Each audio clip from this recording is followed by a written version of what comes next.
I'll confess, Ian, I was sat here air guitaring to that. I have no doubt about it. I have no doubt about that. Anyway, hello everybody. Welcome to the Interesting Modelling Company Sunday car service. We're squeezing another car service in with Ian before Scale Model World in checks notes 3 weeks time. Yeah. As we are cramming our projects into into the ether in order to get them. There you go. He's so panicking there. He's losing his glasses. I've managed to lose my Facebook login while we've been busy, so I'm having a few issues with my stream feed. Okay. Right. In a minute. We have news to talk about tonight, and we have projects. Shall we jump ahead with the news first, and then we'll talk about projects in a short while? Yeah, why not? I'll tell you what. Before we do that, we'll have an early roll call. We'll say hello to Simon Lewis, Dave Swindle, Kitchen Table Modeler, Paul Voyle, Simon James Colley. Thank you for the links this week, Simon. Last week, rather. Anne-Marie Ryle Gould, Lee Suter, Aronville, Nick Brown, Gregory Trickle, Steve Moores, Greg Woodbridge, Dougal, Kev Tinker, Steve Moores, John Huston, Brian Wilton, Mike Williams. Hello, Mike. Looking forward to seeing you in a couple of weeks' time. Phil, Mysterious Phil, Shane Weir in Australia. Shane says, "Good day, all. I need to have 2 sets of eyes this morning to watch Ian Hartup and JM talk cars and simultaneously watch the US Formula One Grand Prix, since I don't ever miss IMC unless it's absolutely necessary." And this is where Ian's going to say, no spoilers. Yeah, I'm recording it to watch in a bit. So, right. Please don't spoiler. After yesterday's shenanigans, it's got to be worth watching. Yeah, and Agent Dave Fleming says, hello, surprised Ian not wearing a woolly hat in his attic. There is a video of me, Dave, shoveling snow from cars on the forecourt of a dealership in a short sleeve t-shirt. There we go. Hello to Michael Hooverlin, Bill Clark, Mark Ryan. Right, there we go. Shall we...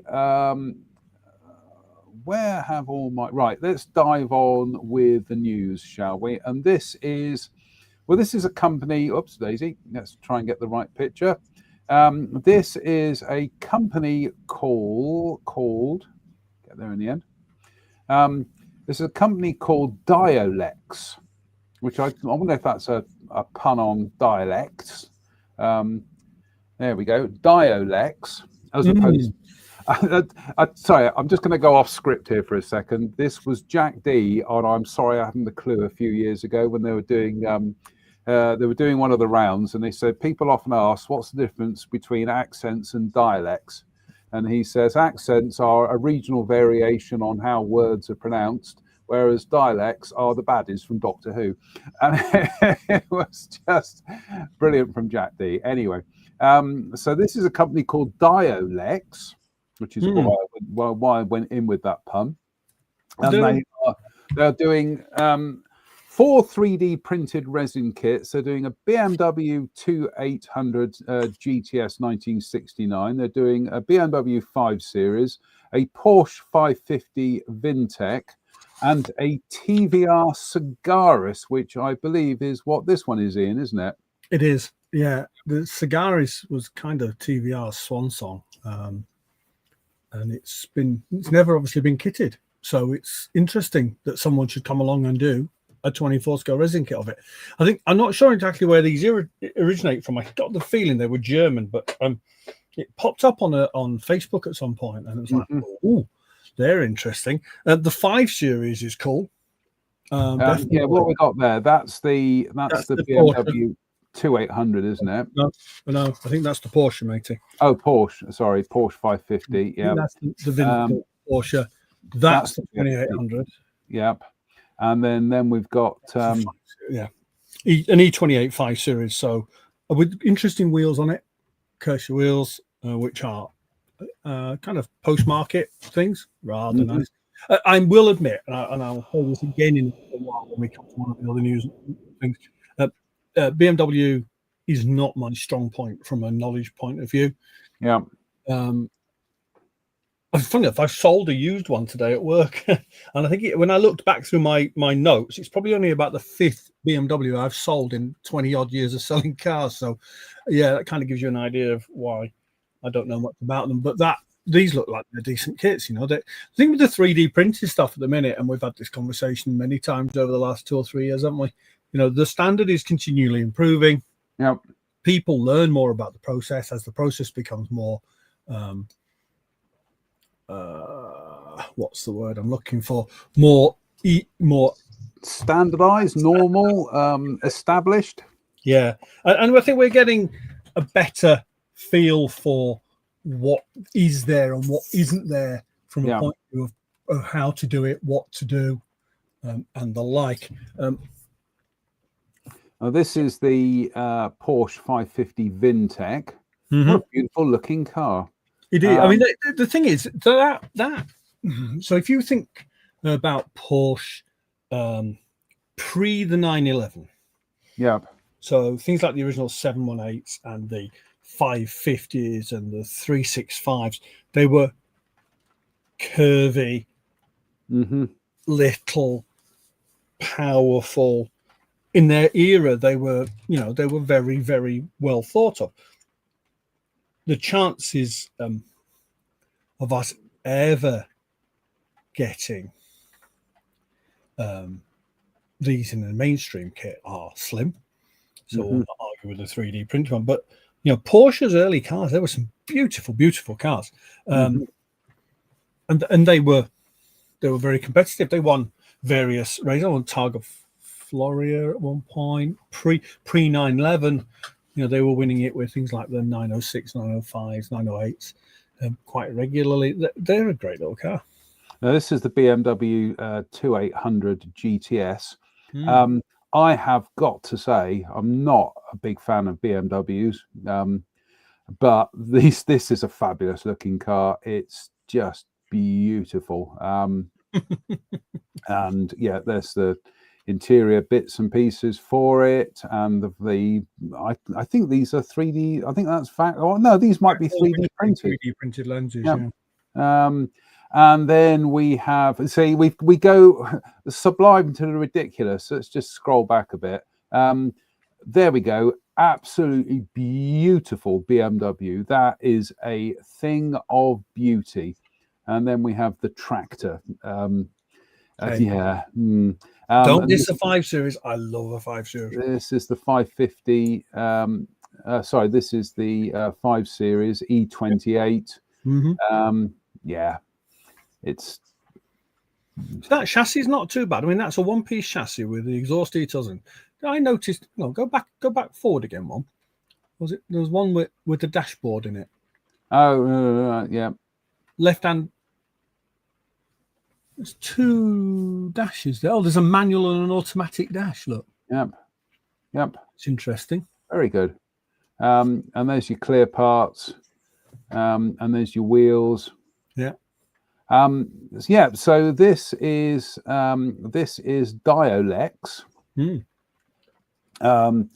Oops, a daisy. If they are by any chance listening, or anybody who knows them is listening, you put them in touch with us. Yes, we'd be interested in a conversation about some of them. They look rather lovely. Why can't I get us? But there we go. That's what I'm looking for. The dual button. I mean, we've been doing this 5 years.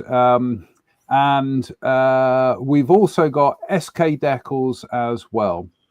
Yes. So SK are continuing to build.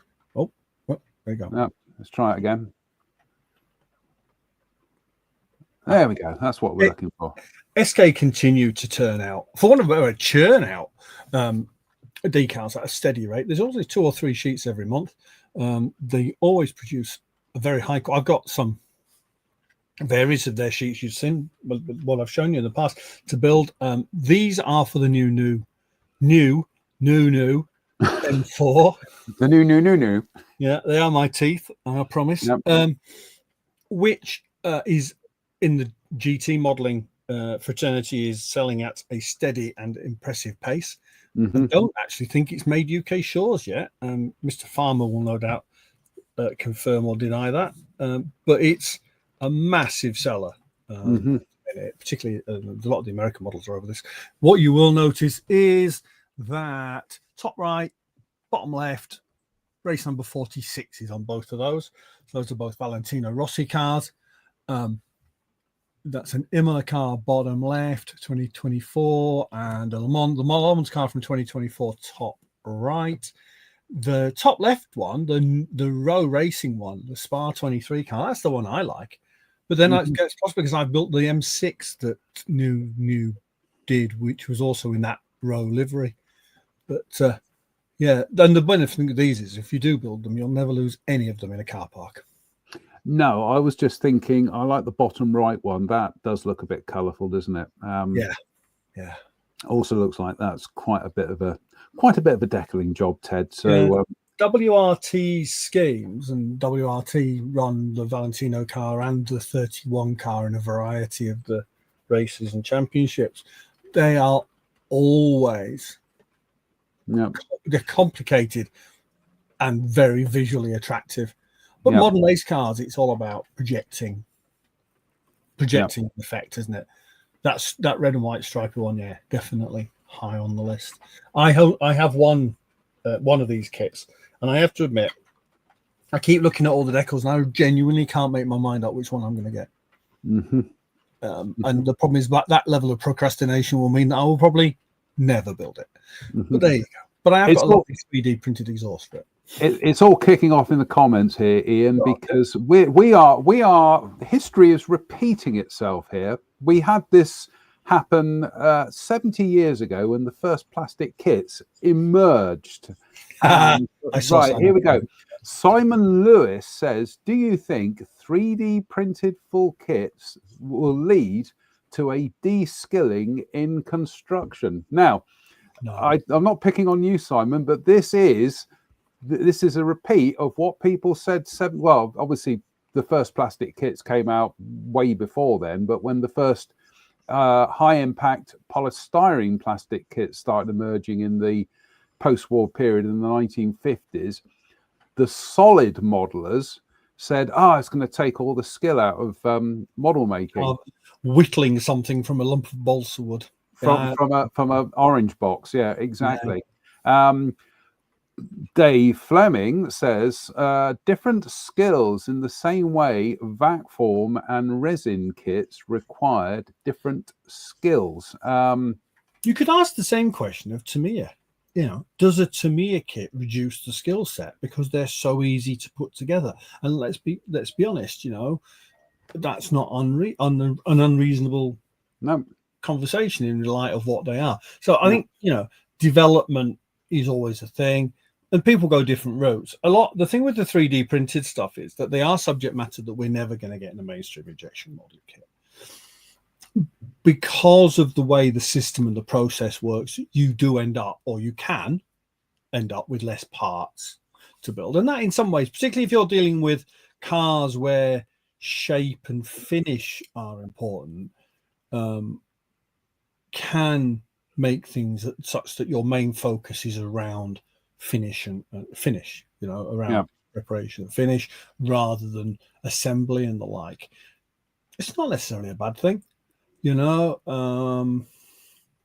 you know, I have a couple that are pecking at me that I need to get them built at some point, and I will no doubt report in depth on those when I do build them. But I think we we have to treat all the genres of models that we have available to us in their own way and on their own merit. Yeah. And the merit of these 3D kits is, yes, they are simpler. What they are is infinitely better than what has gone before. If you think about the context of these 3D printed resin kits, they are replacing a form of kit that is now almost antiquated. You know, think about the poured and resin kits and things like that. Okay, we've seen the stuff that's coming from Alpha Model recently, Yeah, but which stands out head and shoulders above the vast majority of what's available in the resin kit market. yeah, But the contra of that is we've seen some of the kits that I've shown you over the last few years that are full resin. When you look at it and go, did they whittle that from a bar of soap?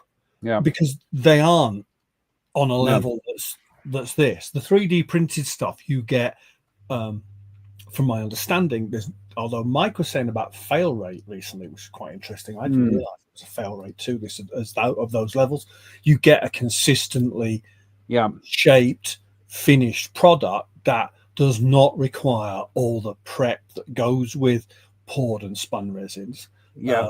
I was just going to say, and the thing about 3D printing is once you've got your plates set up and it's working, you can just let the machines do the work. You're not having to sit there and pour and degas, and that labor intensive process. And to a certain extent, fingers crossed, you do get consistency. Yeah. You get quality and you get consistency. Yeah. So I'm with you. I honestly think 3D printing it's pretty much superseded poured resin. It's why would you want to go that route? It's hazardous as well as poured resin as well.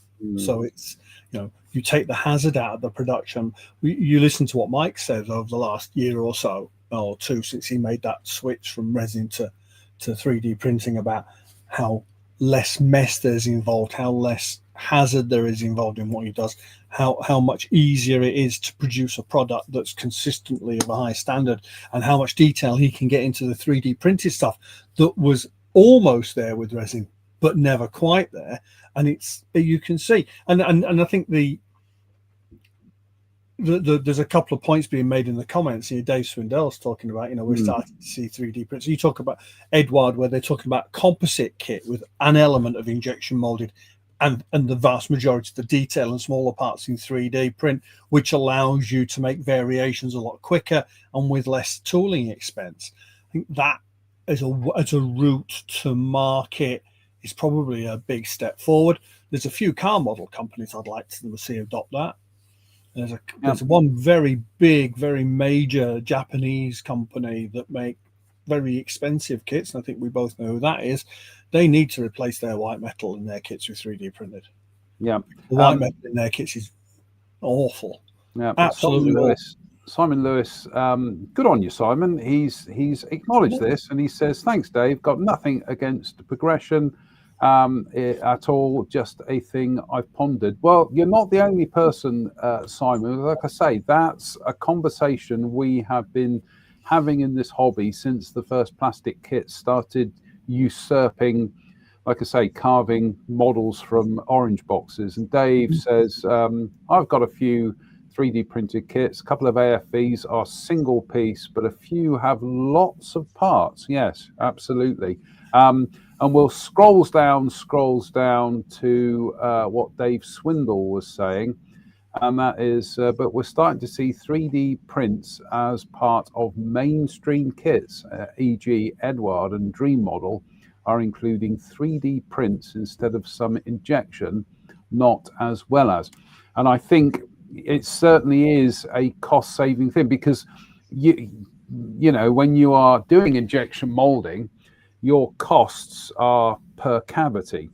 Obviously, if you can do your major components as injection molding, but then a lot of the smaller bits and pieces as 3D printing, and especially if your runs are not in the hundreds of thousands, makes sense. It makes sense. And you can probably do a better job with a 3D printed part in terms of detail and fidelity than you could with an injection molded part. I mean, the thing is, they come out of the system far ahead of what we can do with injection. It's like I'm not an aircraft modeler per se, but you think about how your average SAM missile fin looks when it comes off the sprue in an injection molded kit, and then you look at res kits, and you put the two side by side, or anything of Mike's, for instance, the phase linker stuff, and it's just done. Dave makes the point, 3D allows for relatively low production runs without the outlay on molds, etc. Other forms do. He also says it's interesting that poured resin companies originally saw 3D as a way to get better masters, but have moved to production. And I'm just having a look. Well, that's where Mike went, wasn't it? I seem to remember Mike saying, the 3D print will give me much better masters. And before you know it, he bought, half a dozen machines, and he's running them straight to print, and suddenly his product is, and like he says, I mean, actually, Sarah Jane, I've seen that. I saw that they were doing some packs. The problem is, have you seen the price of the damn kit in the UK? And trying to get one? I mean, it is the rarest thing on the shelf in the UK completely. No, there doesn't seem to be any proper import process around Sylvanos, which is a real shame, because they've got some corking product. But on the one occasion I saw that IndyCar for sale, it was 90 quid. And I looked at that because it's 20th scale Indy 500 car. Now I would be all over that like a rash, if only so I could build Takuma Sato's winner. But at 90 quid, I very seriously thought about whether I actually was losing my brain. So I just walked away from it. Simon Lewis has a very good question. He says, Ian, with car modelling, the finish of the paint is a major part. Can you achieve as such a high quality on a 3D printed kit? It all comes down to prep. It comes first of all, it's the quality of the print in the first place, and we know that's variable.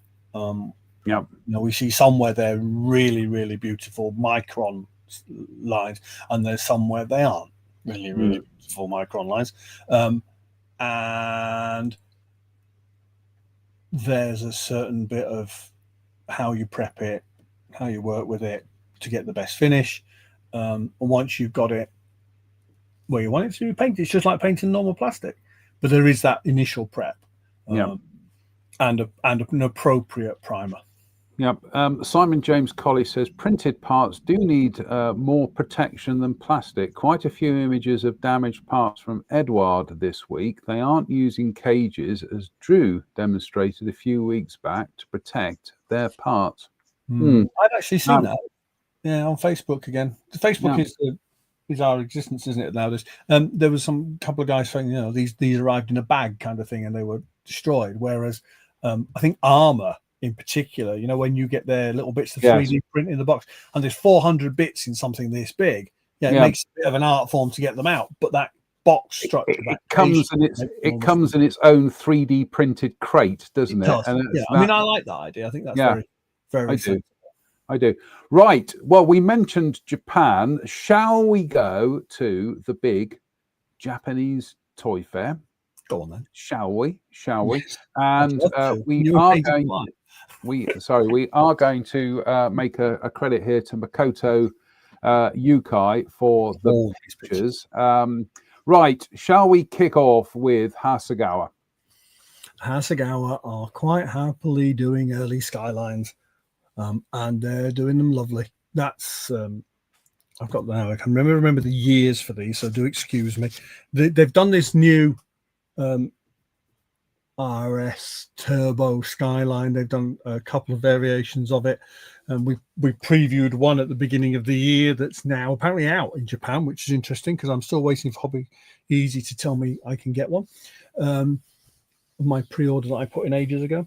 So, but they look to have gone further back. Obviously, everybody knows R31, R32, R33, R34 Skylines. They're the ones that get used in things like Fast and Furious and various other racing games and the like, so they're very popular. But these early Skylines were, in their era, they were absolutely mind-bendingly good cars compared to what was being built by everybody else, and they really did establish the name.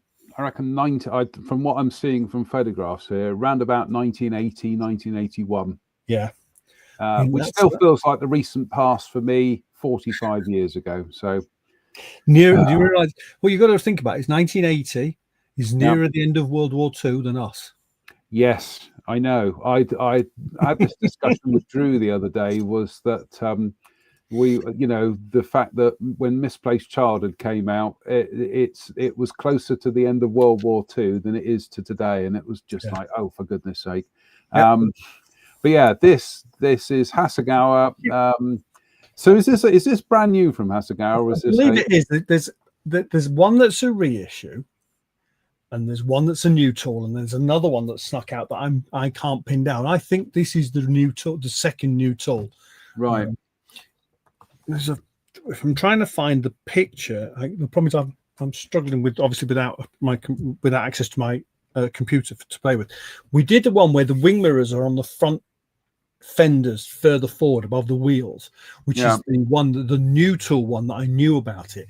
This showed up on these photographs from Makoto, and I was like, oh, hang on.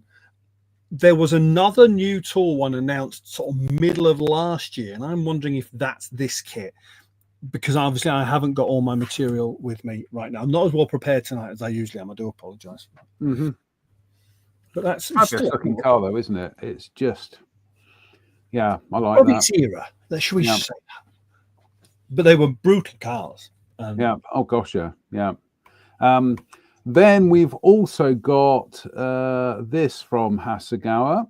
That's an A70 Supra, which is rather cool. And funny enough, I've got wings, Mike. Sorry, not fenders. Do apologise. I've got a resin one of those kicking around somewhere. But that's I do like that livery. I really like that livery. Yeah. And then we have in 24 scale. That's a Nissan Z and a 300 280 ZX. Right. Z. Anyway, so I'm trusting you on this, Ian, because I haven't got a clue. Yeah. To be honest, I think that's a 300 ZX, if I remember correctly. Right. But that's another Skyline. What's that? Later model. That's an R30 GTR. All right. GTR, a BNR 32. Yeah, there you go. BNR 32. It's in the background. Yeah. So that's the road-going version of the racing car that you've been watching me build in the Castrol livery. Whoops, twang. Which I have in my hand. There we go. Lovely. Which they've been promising the road version for a little while. This is a very new tool. It's a lovely little kit. This, by the way. If you ever fancy building something, just out the box and quick, if you can get hold of one of their racing BNR 32s, they're a fabulous little kit. But that's the road going version of this car. Whose model is that? Hasegawa. Yeah. Right. Oops, Daisy. That's the one. That's the one we saw earlier in the year. Yeah. Mirrors on the front wings. Sorry, we've lost the feed. There we go.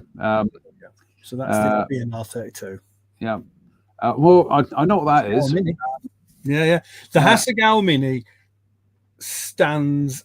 Okay, so the Tamiya Mini for many years has been benchmark.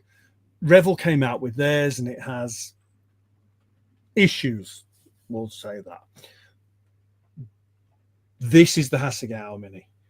It is head and shoulders ahead of everything else. It's just mighty spending. 45 quid for a Mini. For a 24 scale Mini, yeah. Not sure what that green's supposed to be. That's not British racing green, but hey ho, that's just me being picky. But I will get round. obviously, if Ian from Antics is watching, I will get I'll get my Fujimi one finished at some stage. So, oh goodness me, Yes. It's splendid, that, isn't it? and it is. Celica, I think. See, the problem is they don't put labels on any of them. They're all Well, new releases, and yeah. I've been working myself to death at work for the last week, so I've not had a chance to look particularly well. But I believe that's a classic Celica. Right. Again, late 70s, early 80s. Regardless, isn't that a sexy looking car? Mike Williams says wing mirrors on the wings. Then, yeah, there we go. So because I use the word fenders as well, just to. I said, sorry, it's bad joke tonight. It was the joke about the woman who beat her husband to death with a guitar, and they said first offender. She said no, first a Gibson, then a Fender. That was right. TA22 Celica. There you go. Thank you. There we go. There we go. Thank you, Griff. You know, when you're having, I'm going to put my hand up for this. I'm absolutely done in. I've been a really, really horrendous week at work, and the brain is not firing on all cylinders tonight. No, you're fine. Now that is, I believe, that's a Sora. It is. Which again, another classic 3-door Japanese car from an era when they did it really, really well. Mm-hmm. Not that they don't still do it really, really well, but when they did it really, really well, better than us.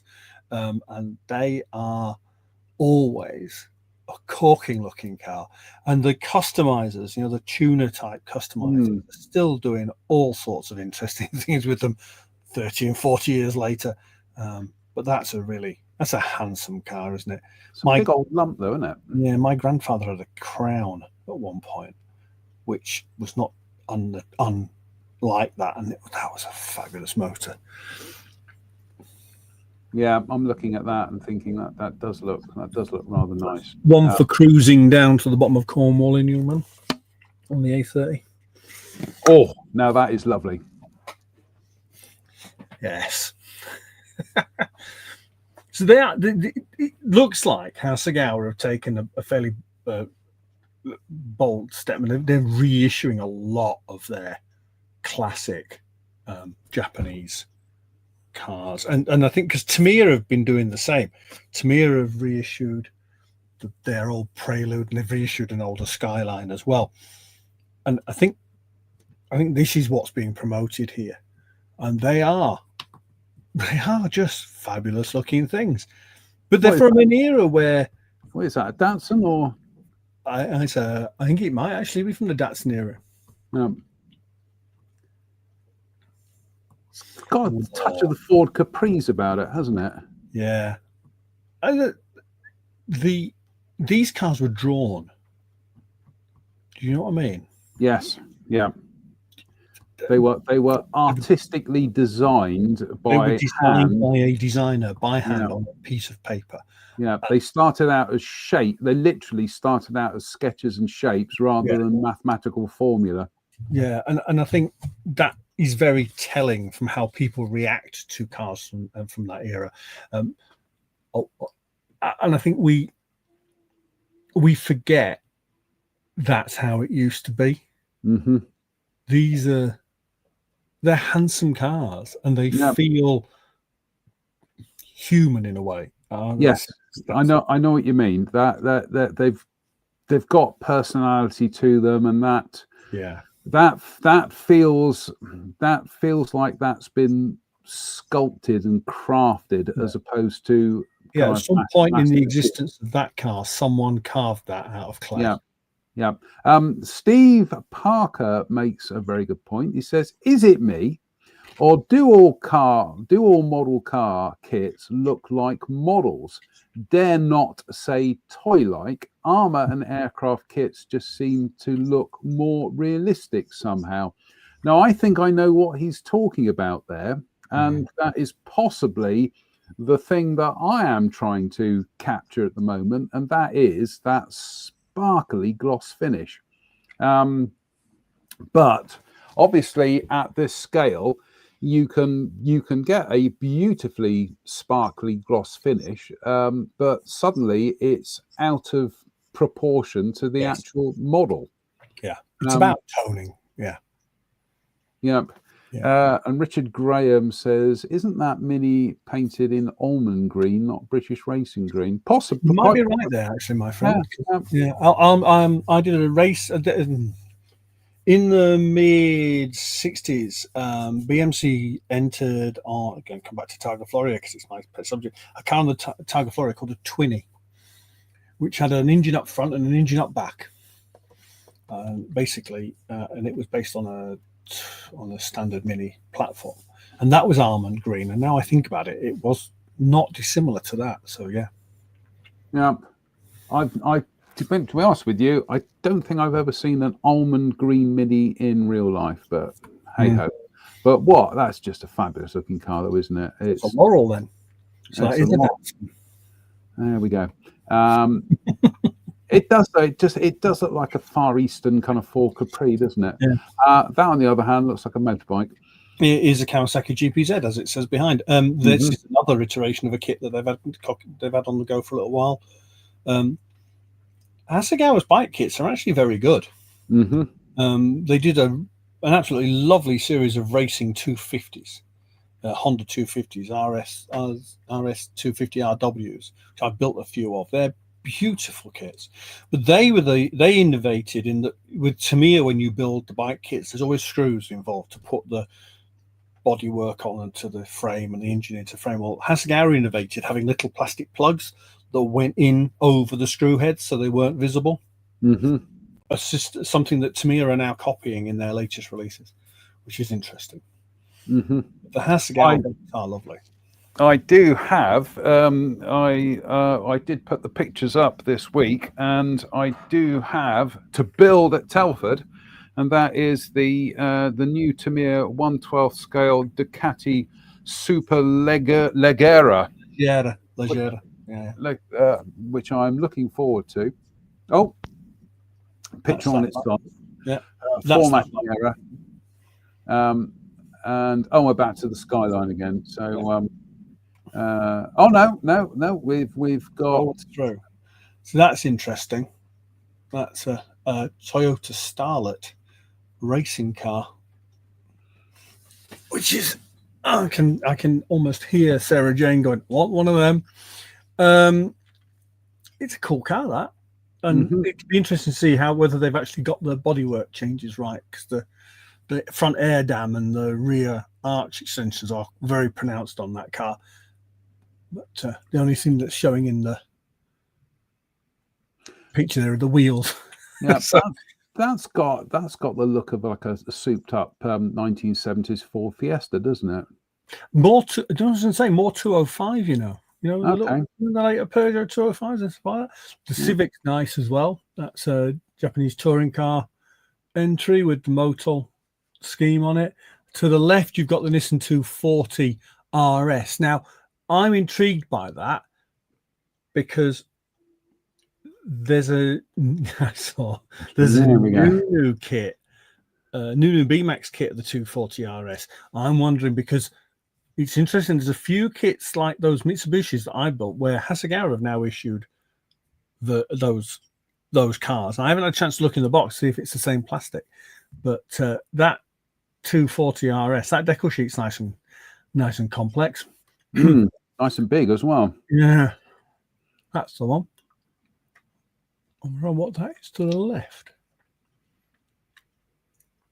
Don't know. We might find out in the next. No, I was going to say in the next image, but it ends on the cliffhanger because there are no more images left. So, into screen 2000 RSX. Okay. Didn't photograph it, so yeah. But the thing, Hasegawa have gone in there to that show, and there's an awful lot of stuff there. Now, some of it's reissue, we know, some of it's new tool, some of it's come from left field. If that 240 RS is their BMAX kit with new decals in it, that's not the end of the world, because the BMAX RS 240 is an absolutely corking little model, and it will give us difference. The funny thing is, the they've issued the Mitsubishi, or they've issued a Mitsubishi like I built with the same livery in it and the same race number in it as the BMAX Nunu kit. So I'm not sure. We'll see. I saw it on a shelf and I was busy at the time. I never went back to have another look, see if I could have a little look in it, see whether it was the same plastic. If anybody's acquired the Hasegawa version of the Mitsubishi Turbo with those 1,000 Lakes decals in it, I'd be interested to see whether it is that kit. Mm-hmm. We're going to get to them in a minute, Sarah Jane. Yeah. Hold your horses, Sarah Jane. Right. We haven't finished with Skylines because that's the one that I was talking about. Yeah. So that's the new toolkit from Tamiya. Oh, that's not then. That's the classic Tamiya kit reissued. That's interesting because that's apparently on the shelves now, along with the Prelude that they reissued when they issued their new Prelude. They reissued their classic Prelude. So, but that again, another fabulous kit, and you can tell its era. It's got a figure in it. Also, I'm just this era of cars of having the wing mirrors so far down. How can you actually see anything in the wing mirrors? You notice if you go back through those Hasegawa pictures later, there's a number of them with the wing mirrors there. Yeah, no, I noticed that earlier on. I just think to myself, goodness me, that's and that's the decal sheet for the Tamiya Skyline as well. And then, this is. I'm going to have a word with Andrew about that one. Yes, I get the feeling you probably would as well. This is the Tamiya big scale series 1/12 Honda RA273. What? Oh God, it's beautiful, isn't it? I do like that era of Honda race car. Yep. And the colour is entirely correct. It was an off-white. That's one of the reasons why in the Tamiya lineup of TS cars we have as low a number as TS7, which dates it, doesn't it? We have Racing White, okay, which was developed originally for that kit, and the 20th scale version of that car as well. Yeah, this looks absolutely fabulous. In fact, what my first thought was seeing that creamy color, and especially with the big Hinamura on it, is I thought to myself, were they originally trying to kind of channel the kind of like the creamy grey of the Zeros of the Imperial Japanese Navy? I don't know. It was a yeah, but it's just a brilliant looking car though, isn't it? It's, oh my goodness me, that's got wacky races written all over it. It's interesting that after a few years of Tamiya kits not having them in them, that's got good years on the tyres. They've reissued it with turn metal trumpets and photo etch as well, haven't they? Yeah, you can see that in the picture there as well. It's quite a basic compared to some that they've done recently. That's quite a basic photo etch set. We've got a name plaque, brake faces, and some grills. Well, to be honest, that kit is really, really good. In its day, it was probably one of the best ones in the series. Well, for obvious reasons, it's a Honda, isn't it? And they would have pulled out all the stops. But that's I look forward to getting my hands on that if I can, if Mr. Fleming's happy for me to do so. Mr. Farmer. I'm just seeing what year that came. Goodness me, 1967, really? Yes. What a great year. Yeah, indeed. Year I was born, obviously, but likewise. Yeah, 1967. Goodness me. Right. Yeah. Sorry, I'm just going to go back to that car. That is just. Dave, I should point out, Dave Swindell has just pulled me up on my time frame. The 20th scale kit was the RA272, which is the slightly earlier version. There we go. Yeah. Thanks, Dave. Yeah, and Sarah Jane says 1963 was better. I'm coming out as the year Doctor Who was launched. Steve Parker says Tamiya have issued a number of classic 1/12 F1 cars over the last few years. Do you think the Prost, Ferrari, Mansell, Williams, and McLaren will be reissued? Those are the three spendy ones. They were Hmm. always the most expensive ones in the series. That was the McLaren MP46 and the FW14. And I can't remember, was it a 641, the Ferrari, possibly the F1-89, F1-90. They were the three that were always the most expensive in the 12 scale F1 kits, and I think they were basically the last three they did. I don't remember them doing a new one since the FW14, that's for sure. They probably be the ones that a lot of people will be waiting for them to reissue. But they seem to be working their way through the older stuff. I mean, I know they've reissued the Lotus 72D and they did the 78. So they've been working through the older stuff, putting little bits of etch in them and upgrading them. The thing with the FW14 is there's so much reference material about for that car, and it's got no carbon decals in it. It's got, there's a couple of guys I know who've built that, and they spent 3 or 4 years building that kit. It's that kind of model. If it came back out, I think you'd probably be staring down the barrel of 300 quid and more. You know, if you look at where price comparisons are to what we're seeing now. I mean, I sold an MP46 through eBay 12 years ago, possibly, for anywhere for some in the region of 250 quid. So, yeah, it's interesting. It'll be interesting if they ever do get round to reissuing them. I don't think they'll be disappointed with the sales figures. A few people might be disappointed with the price, but that's different. Sarah Jane says, I have them in the stash, bought on release. And Shane in Australia says, the Honda is a proper racing car. No ground effect rubbish, open wheels and engines. Yum. Yeah, no safety either. And you're sitting in the fuel tank and you're lucky to have seatbelts. Yeah. Yep.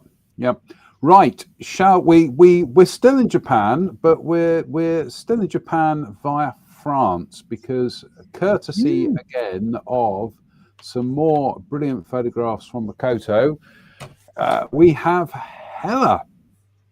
That's the first built-up shot I've seen of that kit. And I think that looks rather nice. And that's the new Hella Peugeot 205 GTI. I'm impressed with that. I think at some point we were promised one by Hella, weren't we? But I mean, they need to hurry up, because that looks stunning. I will ping them an email this week and see if the offer is still open. But yeah, that does look a bit tasty, doesn't it? The shapes look good. I think that's you know, that full engine detail as well, so it's not a curbsider. That's gorgeous. Is that it? That's it, isn't it? Yep. I'll tell you what, that looks a positive step forward for Hella, that. Yep. It really does. It's nice to see they are actually coming forward. In light of other conversations we've had over recent weeks. But again, the proof is going to be in when it's sat on the bench. Yep. Proof's in the pudding, isn't it? And how well it goes together. So yeah. But no, that so France by way of Japan, that looks like, we'll look forward to seeing what that's like when it when it turns up. Have I heard the suggestion that Hella have outsourced their tooling to the Far East somewhere? I wouldn't know, because looking at that, I'd say they have. Okay. That's that tool layout, that tree layout, the parts and all that screams Far East. We're still in Japan, but we're actually via Italy now, because you're still working on yours, aren't you? Yeah, well, still, I only started it last Saturday. That's true. Yeah, I have a chassis let's and get a that painted offside. body and various bits. Brilliant. So let's have a little look. This is a little we've skipped project update, shall we? Here we go. Yeah, go on then. Do that. And that one. There we are. So yeah, I have a completed chassis. This is the new Italeri Lancia Fulvia. I put a couple of photo dumps on my page through the week of work as it was going. Right. When I first got this, I was underwhelmed. As I've built it, it has actually rewhelmed me. Shall we say that? There are some infuriating elements to it. Some typically Italeri elements. I think there is, to be Italeried could be a verb. A verb. It could be in the Oxford English Dictionary. Yeah. But as I built it, and I've got to this point, that was moderately painless. Masking the yellow and blue stripes on the cylinder head involved a few swear words. Working out some of the where things were actually supposed to go and weren't supposed to go on the engine was interesting. There is an erratum in the kit, which you should follow carefully. That said, you'll still need to drill out the locating hole for one of the parts that's in that erratum, but there you go. This skid plate, it just refers to it fixing here. There are blanked out holes on the inside of the chassis frame, but there is nowhere in the instructions it tells you to drill the holes for that to fit. So that was well towards assembly before I noticed that, and had to disassemble the front subframe. But the way the engine and the assembles and traps and the subframe holds it all in place, and the rear suspension goes together, is really very nice. Yeah, I was quite pleased with that. The wheels are lovely. And the center caps aren't round when they come off the sprue, so they've had to be spun up to be made round. But that fits it. But in the process, you lose, if you're not careful, you lose the opportunity for the wheels to rotate if you're not careful. But that's one of them. Tires are good. They've got the right tread pattern on them for period gravel. So that's the chassis done. The body, there's a front section here, which is this grill element and a plate that fits underneath the front, under the front rocker element. That fits in there with that trim line on it, and there's a join here on both sides. Depending on the reference photographs you're looking at, there either will or will not be a join there on the real car. So yeah, because I'm obviously building it with a little bit of speed involved, I've kind of done as decent a job of cleaning it up as I could and molded it on. The side arches take a little bit of effort to line up. They're an extra part fit, but that's fine. What will show you an idea. So I've done very little cleanup on this to give you an idea of the fact that Italeri have actually got the fit looking something like. There you go. So beautiful. This is really quite good. The best bit about it is between that line and that line, that bit's black. There's a chrome trim around it, and the bit in the middle is red. So all I'm doing, I will gloss coat this, mask that red, spray everything black, chrome this section, mask it back, and then it's a satin black finish on the final car. How are you going to chrome it? What are you going to use? Probably because I'm spraying it, and I've got window surrounds on here to do as well, and the front window surround to do. I'll probably use SMS Hyperchrome. Okay. Because I've had a few decent results with that recently, and it fits my process for this one, how I'm planning to paint. The kit provides you with printed. I'll show you. The instructions are well put together. I know that. On the painting information, the kit provides you with masks, templates for the tops of the wing so you can get that curve right, because it doesn't follow a No. line of bodywork. So I actually photocopied them and transferred them onto tape. Our friend Lisa of the Crafting Well has a scan of this page and is working on a little set of pre-cut ones. So they will be available. She's hoping for Telford, just as and it makes it a little bit easier than having to do it yourself. So we were also talking about a full version mask, because the strip down the side of the car here and around the front here is black on the car, and there's an awful lot of masking to do around the window surrounds, etc. So we were talking, and we were chatting the other day, and so she's going to start off just by doing the little wing set to start with, and then we're going to possibly work on a full set for doing the window surrounds and everything, so you can mask it all easily. Because you'll notice I've done the window surround in black at the same time as I was doing this, simply because it meant that I then didn't have to try and mask the little strip of red that runs up the A pillar at the same time. So I'll reverse that now and do that bit. But that's chrome, and that window surround is black. Yeah, the black, incidentally, I'm told, I was reading, as you do, various bits and pieces of information about the subject, and I found reference to the fact that at first test the cars were all red, or were all shiny body color, and the drivers were complaining there was a lot of glare coming off the hood, off the bonnet. So it's literally an anti-glare panel. Yeah, and it had a satin finish to it as well, I believe. There's a lovely little touch in the instructions, which isn't, again, it's one of those things where unless you're taking note, you won't recognize. The Lancia Italia on the top of the bonnet is provided as a single piece decal. Well, it's not actually, it's an outboard section for the wings and a bit for the hood. They also give you all the letters individually, and there's a note here with the numbers, and it says expert modeler. Now, I'd like to substitute the word foolhardy for expert, but there you go. So that's that. The other one that's interesting, you see these little white lines, these black lines rather. Yeah. There's a rubber seal on between these arch extensions and the body, from what I can gather, and they give you it as a decal.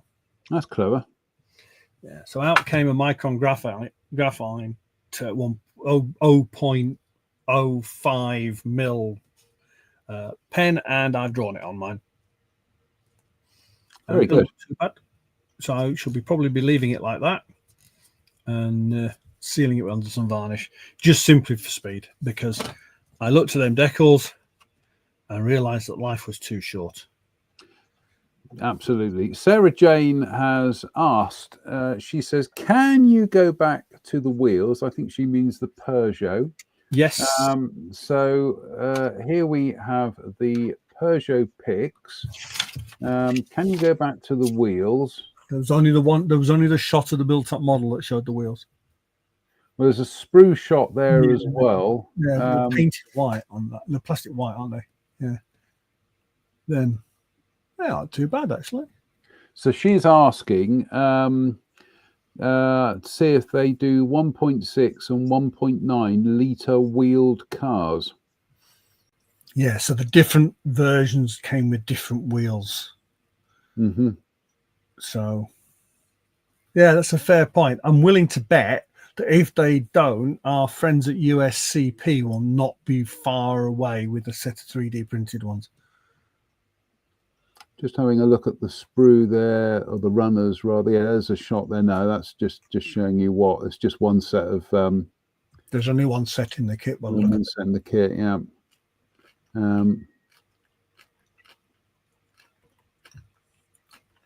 And it's Kitty Hawk, I think, that were tooling for them. Yes, Russell Taylor says the new Hella E2 was tooled in China. And Andy King says Academy Tooling. No, it Kitty Hawk. Kitty Hawk. Yeah. So was it Kitty Hawk that did the 48 scale? no, Kinetic. Yeah, Kinetic. Sorry, yeah, Kitty Hawk was the one that doesn't work now. Yeah, that Kinetic. They did the 48 scale Hawkeye by allegedly. Allegedly that's basically the Hella 72nd scale kit. Yep. Right. We've got a few more news items to squeeze out the way, and then boring project updates from me, and then that's it. End of the show. So back to Japan and back to. Sorry, I've lost the banners here. Back to Japan and back to Makato's photographs, and we have here. Wow, bell kits. Yes. Oh, isn't it lovely? Yaris, that's just the Yaris rally car just looks angry. Yes. It's just a wonderful little car. I love the rear wing. It's I mean the whole thing's just OTT on a monumental level, isn't it? But what an angry looking little car that is. It looks like a cat that's arching itself for a fight, doesn't it? Yeah. And there's a couple of really corking videos of them online doing, rally things. Yeah. And they're just phenomenal. I think the other word we're looking for with this car is squat. Yes. And they do, what have we got down there? Yes, look at that. It's mad, Ted. It really is. But there's a couple of interesting liveries. It does. It looks. I'm not going to say it looks ill proportioned, but it does something about it. It's quite muscular. It almost looks like it looks like a a little hatch that's on steroids. It just looks. We had one of the road car versions of the Yaris GR coming in part exchange, and for purely research reasons, I stuck some tray plates in it and took it down the road for a little jaunt, and scared myself half to death. Mental, absolutely mental. Yeah. So cool car, really cool car. And right. We'll go to Aoshima because we've got a couple of ranges from Aoshima here, and they're doing 24 scale and 32nd scale, aren't they? With their snap cars. And they're interesting subjects. That's as it says quite clearly there. That's the customized RZ34 that they announced the non-customized version of at the last Suzuka show. They're very good at putting out these. I don't know if that's a 3D printed or if it's just a test shot that's been painted grey, but the shape of that is fabulous. I would say that to me looks like that's 3D printed. That looks. If it was a test shot, it would be, you'd have your clear parts. I think that's. In fact, you can see the styrations on the front wing of the light. Yeah, so that's the standard version or the Nismo version of the same car. And I believe this is the pre-production kit that's carmine red. Now they have a habit of issuing them in pre-painted form, so it's liable to be that's the body color that you get. So they've gone very simple with some of their kits. It's not a bad thing. So so same car, stealth grey. So these are obviously the colours that the kit's coming in. Do like the pearl white. Always like a bit of pearl white. There's a nice old Evo. Mitsubishi, it's an Evo 4, I might be wrong there. Or Evo 9. They've reissued some of their Mitsubishi Evos and so they came really a lot. There's a lot of stuff coming out of the Japanese hobby. I don't think we see much of this over here. No. And if they come to a standard of finish, pre-painted to a standard of finish, where someone can pick them up and build them and be happy with the result. And it's a shame that we're not seeing them. And Yeah, there's been issues with the Aoshima import over Yeah. the last few years, hasn't there? And it's very much a Gundam approach, isn't it, to doing cars? You know, and what have we got there? I think this is some of the 24 scale stuff there, and I think we've got. So that's the 3 pre-painted. Yep. Gizmos there of LADZ kits. They're just, I mean, if that's what you get in the box and the standard of finishes like you're seeing there, the vast majority of modelers would be very happy with that finish. Yep. And the ability just to pick that up and put it together and be happy with it with the minimum of painting. You know, there are a lot of people who would be very happy with that. If they did they'll probably also have somewhere along the lines of released or will release it in an unpainted finish. Or you know, if you really want to be that way, you can strip the finish off and repaint it yourself. But I don't think there's coming back to what the conversation we're having with Simon's comment earlier, where we were asking about, you know, is there a loss of process with it? It's still modeling, and someone will be very happy with whatever result they get from whatever they build. And that we have to always remember.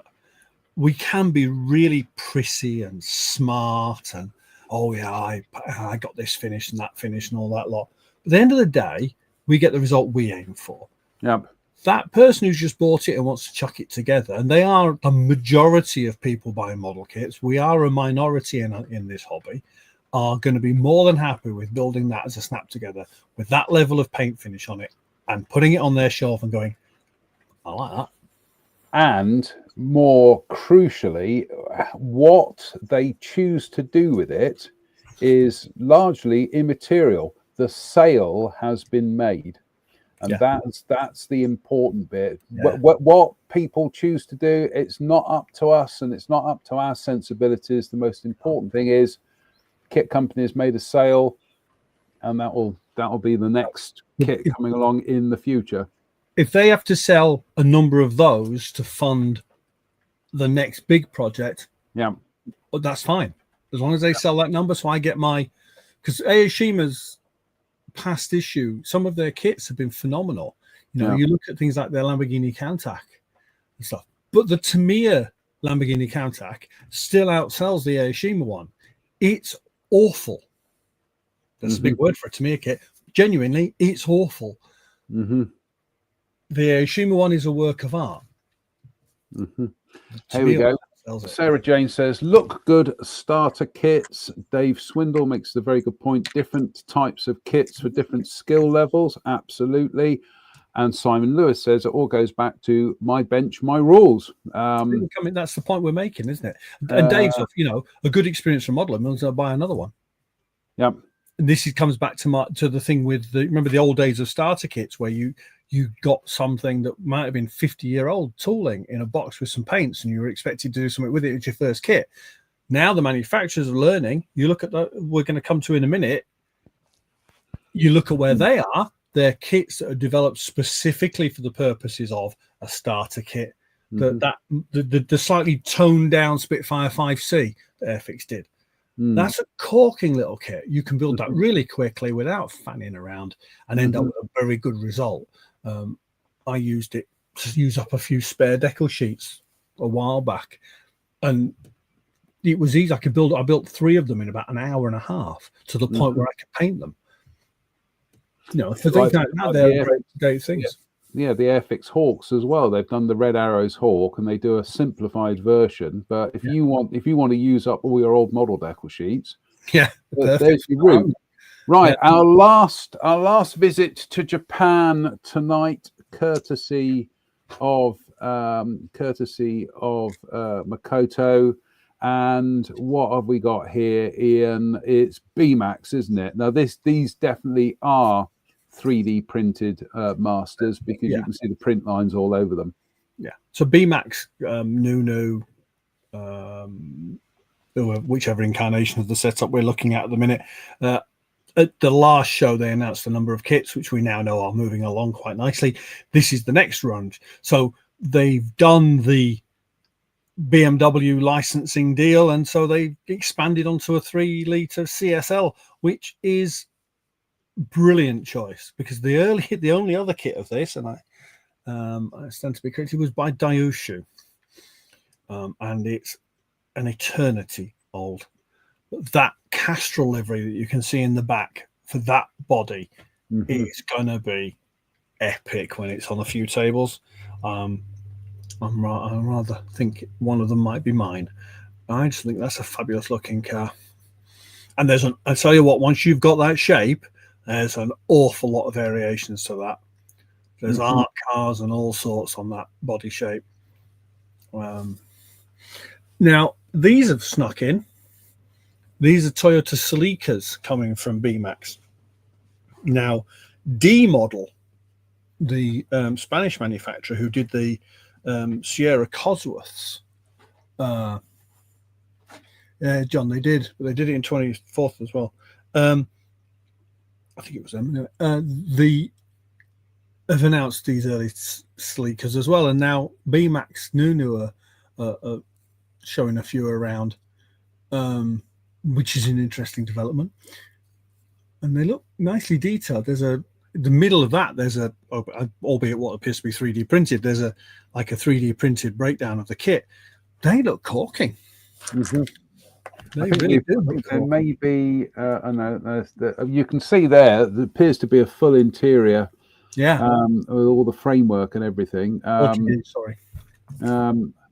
And then we've also got that as well, that GR010 hybrid, which it honestly looks like one of the Batmobiles, doesn't it? That's a Le Mans car.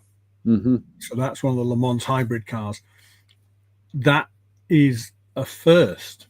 We've not had an injection molded kit of any of the Le Mans hybrids, and the hybrid regulations have been around for a couple of 3 years now. So that's, but typically it's a Toyota. If you look at it though, obviously BMAX here, they've got the BMW license that they're milking very, very effectively. I mean, they've done so many BMWs off that license now. But now they look like they've got a Toyota license going, and one of the first things we get is a Le Mans hypercar. Oh, that's just brilliant. Because the last people to do anything of that ilk were Tamiya, who did the Toyota Le Mans cars from 2017, 18, well, 2018 and 19.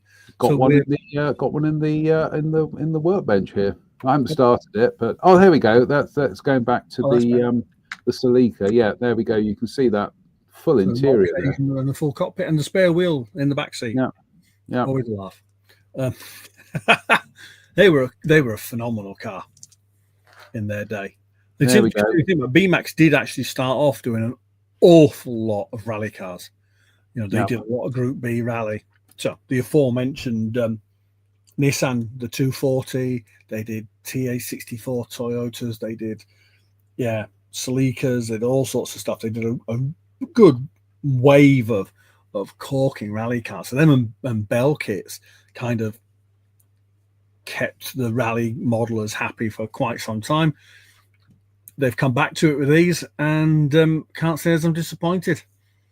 You're going to have to explain this. You're going to have to explain this reference to me, Ian. It's the Celica come with fancy rules for breaking restrictor plates. Right. So does it come with fancy rule breaking restrictor? Oh, fancy rules breaking. So there was a regulation around turbo boost, and allegedly, the rules were bent.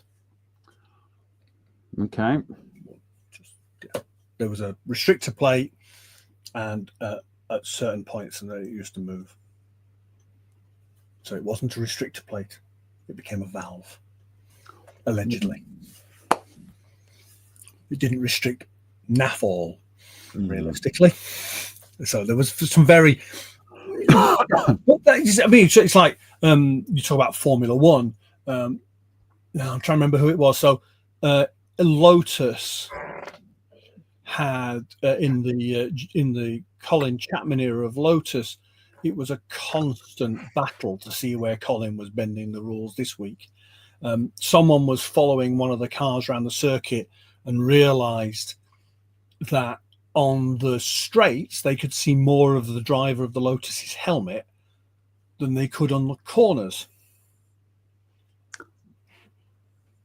So as the car went quicker, the flexible mount at the bottom of the wing, which wasn't supposed to be flexible, was allowing the wing to tip back, reduce the downforce, so the car was quicker.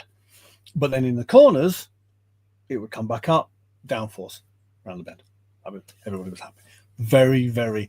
So, for motorsport is always about finding the limit of the regulations and then pushing a little bit to see just how far you can go before someone goes, yeah, can't do that. You only have to be honest, and if you read the motoring press, some of the more technically orientated motoring press at the minute, you can look at where Ferrari have been over the last few years and where Red Bull have been over the last few years, where the FIA have come out with very specific changes to regulation to close little loopholes. And the general consensus is that Red Bull, if that happens and it's the thing that Red Bull are doing, the car, they'll take it off and the car, maybe for a race, will be a little bit affected and then very quickly will come back to speed. Whereas the Ferrari car, they tend to build it entirely around a concept, so that when you take that concept away, it's dog poo. Yeah. And it stays for a while until they develop another car. And that's why we're seeing some seesawing with performance with various cars. And so that was quite an interesting article. I was reading that yesterday, actually, all about where people think why the Ferrari's losing and gaining quite so much, and then everybody else is kind of level. There'll come a point where there's a lot of talk at the minute around the braking systems in the McLaren. A lot of allegation that McLaren were using dubious means to cool and heat brakes, and hence cool and heat tires at various points in the race where no one else could get it to do it.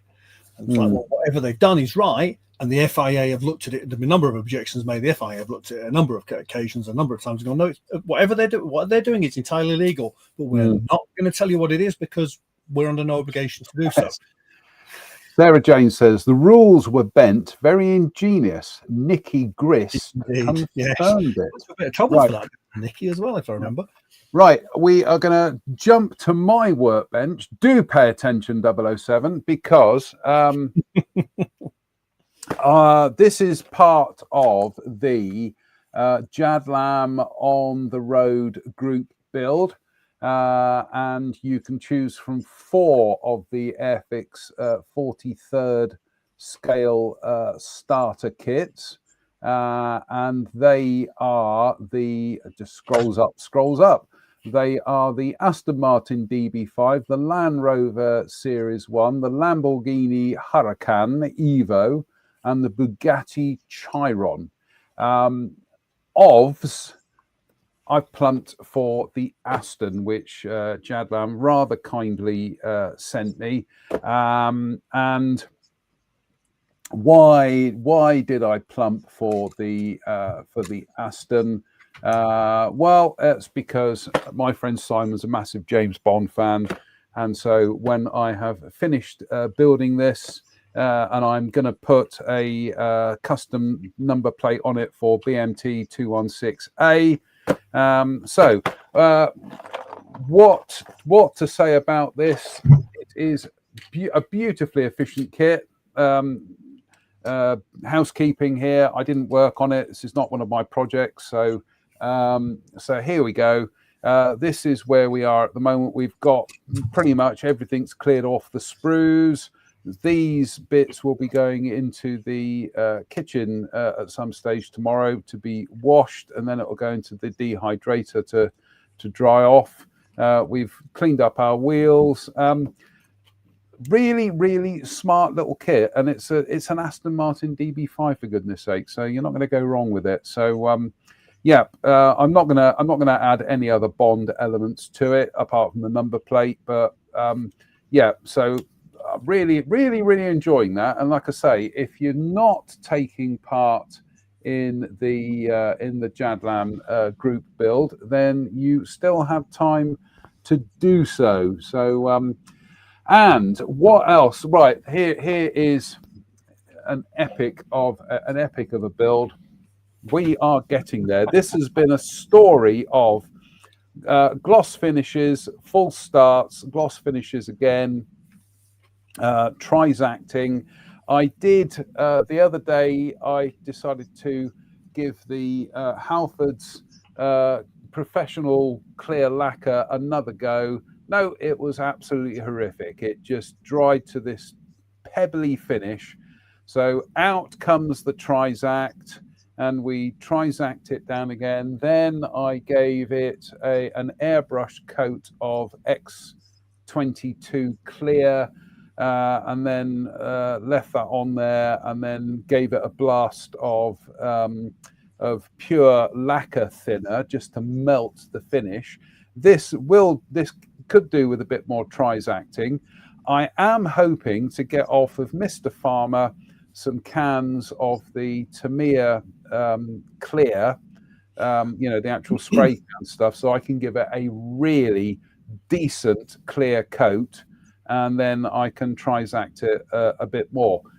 Thing about these cars, Ian, is actually, strictly speaking, they didn't have a high gloss finish. They were actually. I wouldn't bother to go beyond where you are with that, mate. You reckon? Yeah. Go with that. It's perfect. Okay. I would not touch anything with decals on it with TS13. Okay. In that case, then we'll add the last few bits to this. The caveat to that is that model will be upstaged. Let's try it again. That model will be in the display cabinet at Telford, shoved at the back. So it's not really going to be seen, but it's not going in for a competition. So and it'll be built. That's all that matters. That's the main thing, right, Ian? Any other business?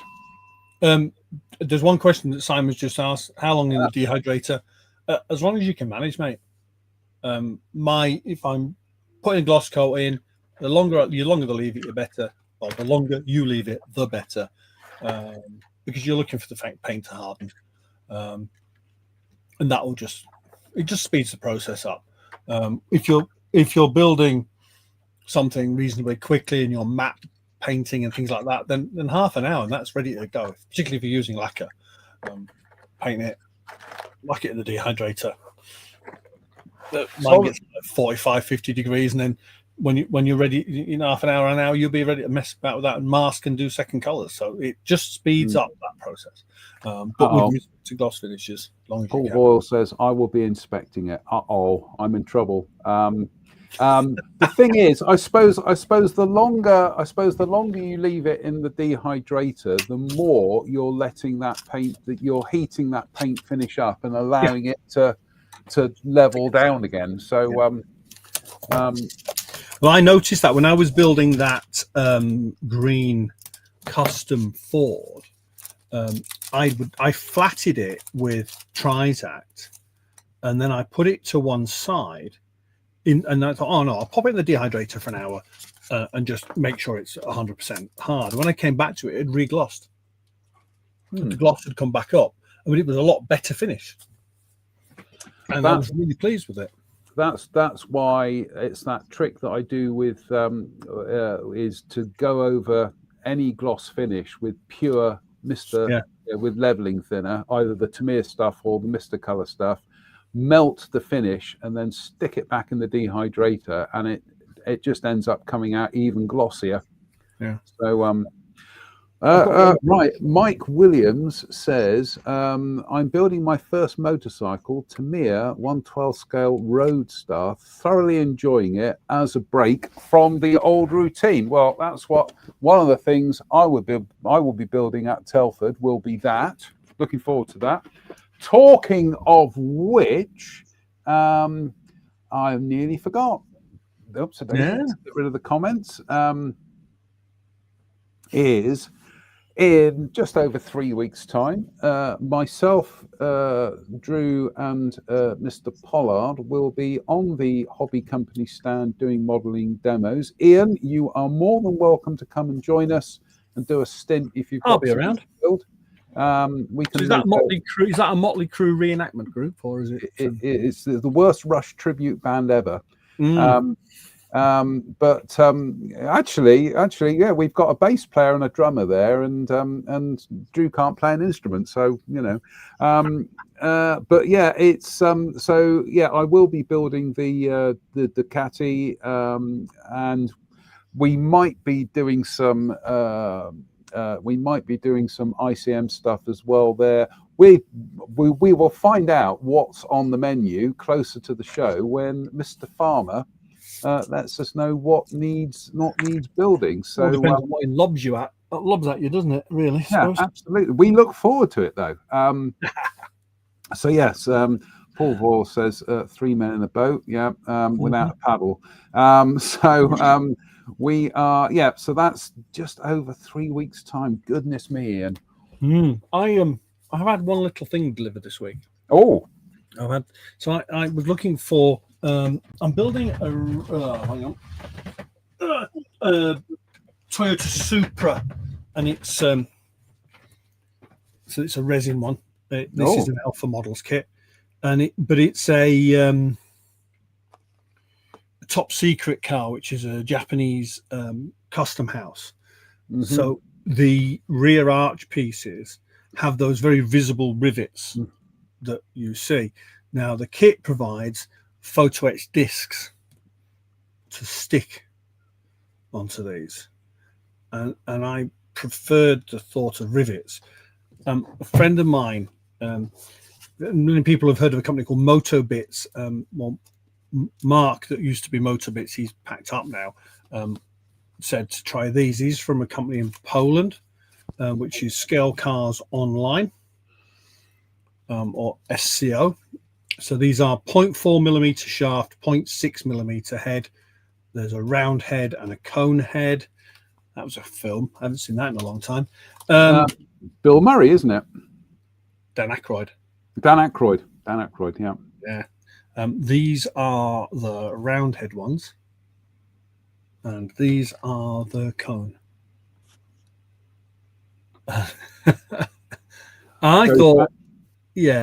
Goes back to what we were saying earlier on about they are 3D printed in their own protective. They're beautiful. Yeah. The frame ends are designed to clip off, so you can get at them. Yeah, and there's a sawing guide.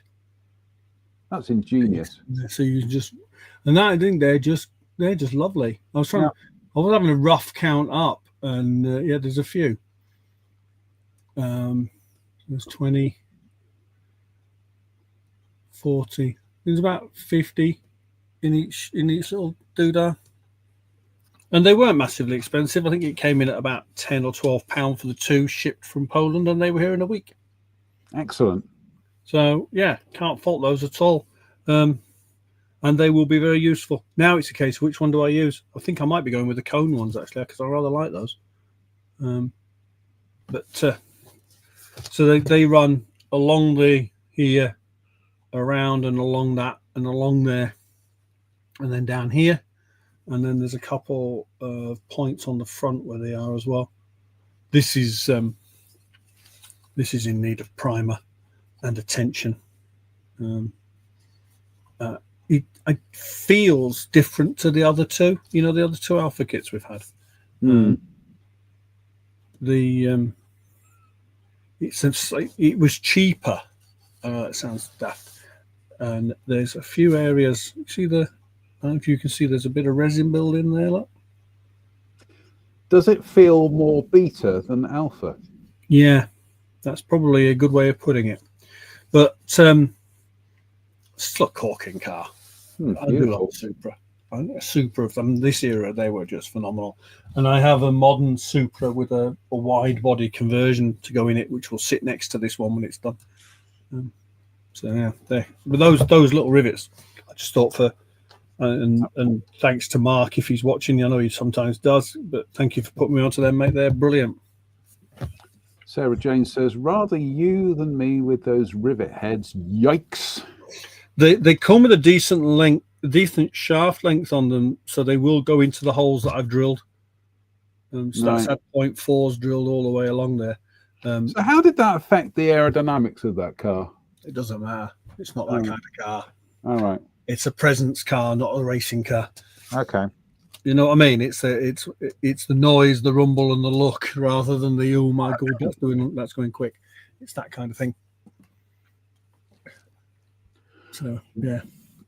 Right. Well, I'm afraid, Ian, we are out of time. We always do this.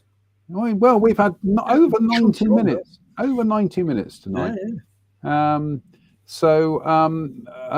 That's our last car service before Telford, but I'm looking forward to having a post-Telford catch-up for everything that certainly you get at the show, and where we are with projects and everything by then, and etc. etc. How are you doing with the shopping list for Telford, by the way? Me? I haven't got one. You're not? No. Okay. Mine's mainly paint. I don't know why. Remarkable. No, mine's mainly not worrying about it. Mine's mainly just get my shopping list at the moment. God, I went a bit West Country there for a second. Really? My shopping list at the moment is mostly just getting darn models finished. So well, I've only got that. As I said last week, I was in that smug mode of I'd done mine, and then that damn thing turned up. Oh well, hey ho! But I tell you what, as I say, growing on me, a bit like You're fun. enjoying it. You're enjoying it. Right, folks, we will leave you to it. Fingers crossed, we'll be back next Sunday for the next part of our Telford countdown. Oh my goodness me, they do come thick and fast now, don't they?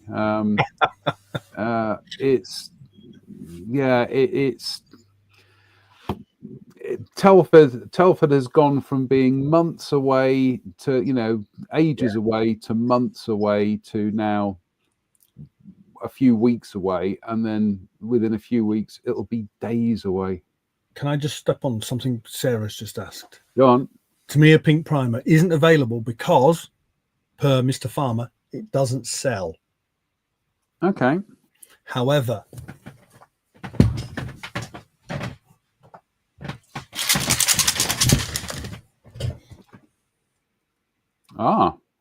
Mr. Surface of 1500 Pink acquired it at the weekend, tried it on this.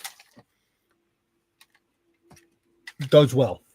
Two coats, 2 light coats over about an hour and a half period, with about half an hour in the dehydrator between. Went on really well. Finish on that. Is that a spray can or is it a? You do not read my page. So this stuff comes in jars. Right. But if you're going to use it, you have to get it out of the jar, mix it, thin it, spray it. Yeah. Yeah. Yeah. Whereas this is a dispensing bottle. They are produced for chefs. So all I do is I decant the paint out the jar into the bottle, put a couple of ball bearings in the jar, chuck a bit back, the same amount of thinner. So I thin it 50-50 with either with this stuff, basically, which is what it's designed to be thinned with. Give that a really good shake to get any residue out the jar. Pour it in, put it in there. Easy to dispense. So to spray, make sure you've got gloves on. Dispense into brush, seal again. I sent you a video of that from a Gundam website a while ago, and we went, Here we go. I found you. There you go. And some bright spark decided to try it. I don't know who he was. And there I am trying it, and it's worked a treat. I am chuffed to bits from a point of view of it's made my life a little bit easier. So, right. You'll have to tell me where you got them Gert Big bottle. Oh, there we go. Amazon. There was a link in the original post as well. There we go. Although I have to admit, if I was doing it again, I'd buy the 250s. They might only be a quid cheaper, but they're only about that big. Yep, that's fine. There's 3 jars in that one, and it's there. Yep. So you only need there. So I've got one with 500 in, one with 1,000 in, I've got one with pink 1500, one with black 1500, and one with white and one with grey will be done by Telford or after Telford, because I'm waiting on a supply of both of them. I might invest in some of those bottles. They look to be. I mean, a lot of people. Someone was saying they're not squeezy. No, they are actually. No. And then but you've got to make sure that they're the ones that are. Is it PET that isn't reactive? Yes. Yep. You've got to make sure you're PET. These are clear PET. Yep. And these little twist tops are brilliant. Yeah. You don't seal and clear. You don't want your Mr. Colour thinner to start melting the plastic. So no, which to be honest, with the standard Mr. Colour isn't Mr. Colour thinner isn't bad. The rapid one, I would never use it in one of these. Yeah, because that's really hot stuff. Yeah, right. That's it for tonight. We'll see if we can do a pop-up live in the next week, but I doubt it. I shall be head down getting these models finished. So until the next time, everybody, stay safe, stay out of trouble, and we'll see you on the next Sunday service. And until then, tonight we're going to leave you with a couple of things, but we'll leave you with this first. So until the next time, see you soon. Take care. Bye.